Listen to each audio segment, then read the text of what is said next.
کہ اللہ کے نبی صلی اللہ علیہ وسلم بتائیے سب سے افضل مومن کون ہے؟ تو آپ نے فرمایا جس کا اخلاق سب سے اچھا ہو۔ پھر آپ سے پوچھا کہ سب سے عقلمند مومن کون ہے؟ تو آپ نے فرمایا جو موت کو زیادہ سے زیادہ یاد کرے اور موت کے بعد والی زندگی کے لیے تیاری کرے، وہی عقلمند ہے۔ تو اللہ کے نبی نے اس شخص کو عقلمند کہا ہے۔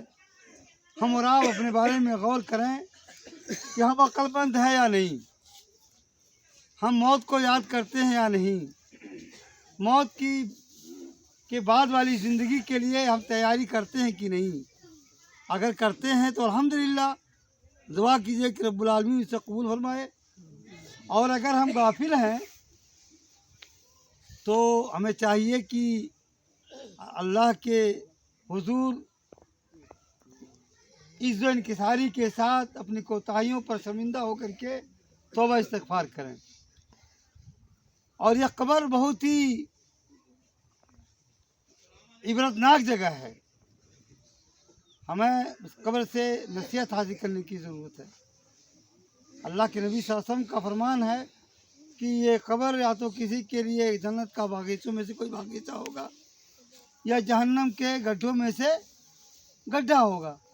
اسی لیے اللہ کے نبی صلی اللہ علیہ وسلم ہر فرض نماز میں سلام پھیرنے سے پہلے ایک دعا پڑھتے تھے، اور آپ نے حضرت ابوبکر صدیق رضی اللہ عنہ کو دعا پڑھنے کا حکم دیا، صحابہ کرام اس کا اہتمام کرتے تھے۔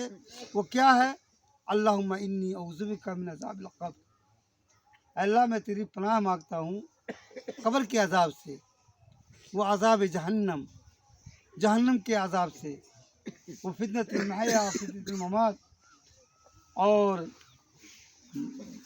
زندگی کے فتنے سے اور موت کے فتنے سے اور مسیح دجال کے فتنے سے۔ لیکن اللہ کے نبی معصوم الخطا ہیں، ہر گناہوں سے پاک، اس کے باوجود ہر فرض نماز میں سلام پھیرنے سے پہلے ان تمام چیزوں سے اللہ کی پناہ طلب کرتے تھے۔ ہمارا حال کیا ہے؟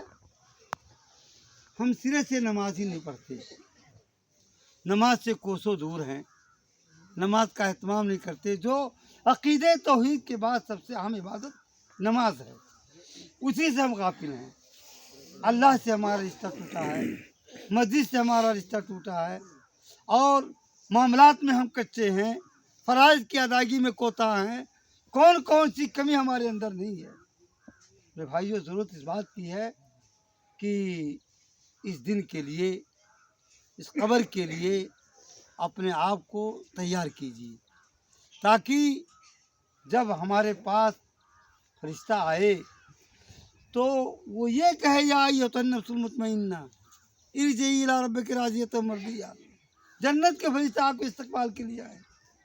ایسا نہ ہو کہ ہم وہ کام کر کے جائیں کہ ہمارے پاس جنت کے بجائے جہنم کے فرشتے آئیں ہماری روح کو لینے کے لیے۔